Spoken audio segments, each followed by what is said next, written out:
This is my new to me, made between the years 2006 and 2009, in Japan, mind you, Jackson DK2M. I only mention the country of origin because I've heard so many good things about Japanese-made guitars. I don't even think I've ever played one. I've most certainly never owned one until this one. But what you hear about Japanese craftsmanship is absolutely true. It is phenomenal. We'll get to all that in just a minute here, but before we do, if you're watching this video and you're not subscribed, hey, now's the perfect time to do so. There's a big red button down there that says subscribe. Please make sure you click that and then click the bell notification to be notified when all of my future videos go live. You'll never miss an upload. I try to upload about once a week. Also, make sure you give the video a like so YouTube knows that I'm doing something right. Check the description and it's got links to my merch store if you want to go support me in any other way besides just subscribing to the channel. Anyway, back to the guitar. So let's talk about the model name for just a second. DK2M. DK obviously means dinky, 2 meaning 2 pickups, and M meaning maple fretboard. Correct me if I'm wrong, I'm not the biggest Jackson aficionado here, but I think there's another model, which is essentially the same model, called the DK2, which just doesn't have a maple fretboard.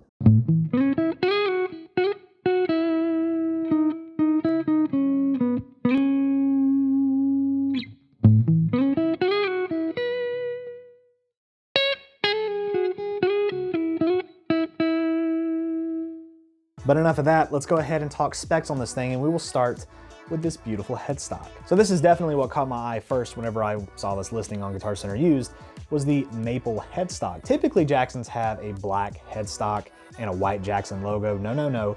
This one decided they want to go maple headstock with the black Jackson logo, and I think that looks absolutely killer. You don't get the magic fairy door here on the truss rod cover, but that's okay. I don't mind taking it off to make the adjustment. Flipping over to the back of the guitar here, Jackson branded tuners, but that really doesn't matter all that much because you probably saw it earlier, we have a locking nut here. Let's go ahead and talk about this neck here because this is where a lot of the action happens on a guitar, and I think it's important to talk about it. So you'll notice immediately the neck shape is what you would typically expect for a shredder type guitar or a super strat style guitar. So if you're familiar with Jackson, Ibanez, ESP, all that stuff, you'll feel right at home on this neck. The finish is like a light oil, but it's not like that cheaper guitar kind of light oil. It's not super sticky. It's not satin, but again, it's very comfortable. It still allows you to be pretty fast on the neck. Before I forget, if you look at the headstock and then you look along the side of the neck, you get this super sexy black binding. It's on the other side too, in case you can't see that. Maple fretboard here, as I mentioned earlier, black shark tooth inlays. I think that looks fantastic on this guitar. 24 jumbo frets and a compound radius fretboard. Now, if you don't know what a compound radius is, I'll explain it really quickly. Essentially, it means that the radius of the neck up here is 12 inches and it flattens out to 16 inches as you get up towards the top, making this guitar a shredder's dream.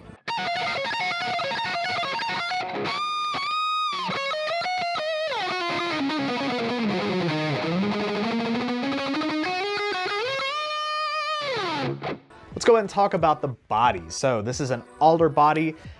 This model, as far as I know, comes in 2 colors, black and white. There could be others. I think there's a red one.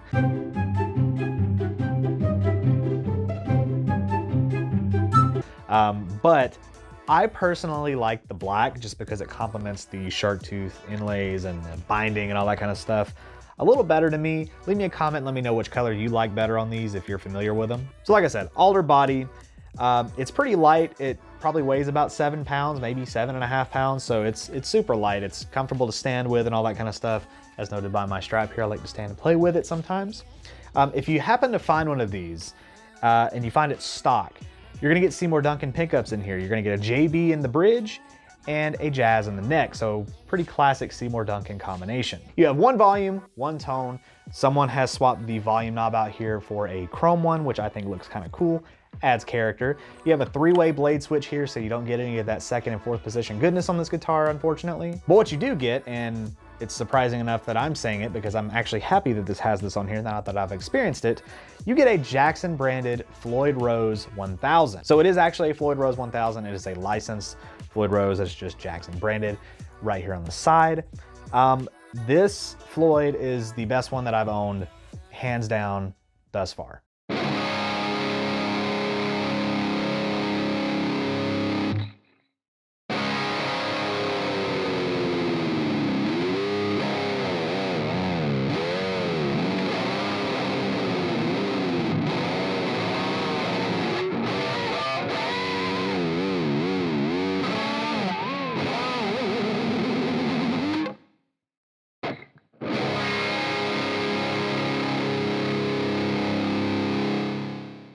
I feel like obviously as I work up the line, they're just gonna be better, but the tuning stability on this is great. Any of the adjustments I need to make are fantastic. It's easy.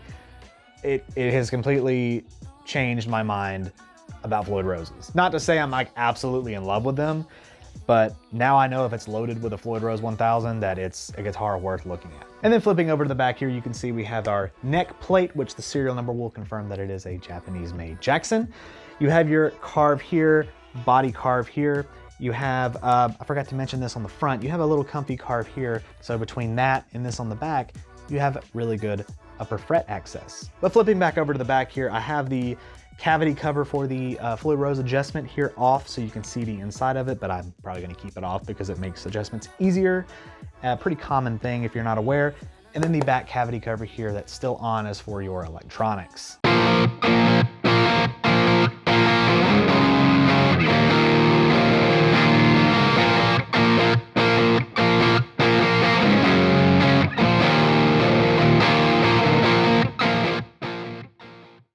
And that is it, guys. That is the Jackson DK2M. Now again, this is a model that was made in like 2006 up to 2009.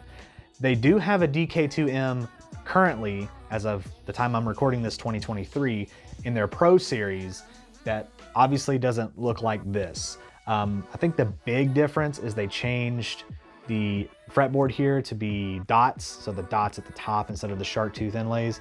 And then I believe they changed the jazz from the neck pickup. I think they still have a JB in the bridge, but I can't remember what they changed the neck to, but I'm pretty sure those are the only major differences. And they're not made in Japan anymore, they're made in Mexico. But yeah, Jackson DK2M, thumbs up. It's like a solid 9 out of 10. This thing's a fantastic guitar. I'll just say it again before I go. Make sure you're subscribed if you're not. Click the bell notification so you don't miss my future videos. Like the video so YouTube knows I'm doing something right. And then check the description for links to my merch store if you want to go and support me in that way. I greatly appreciate it, guys. Thank you so much for watching as always, and I'll see you next time.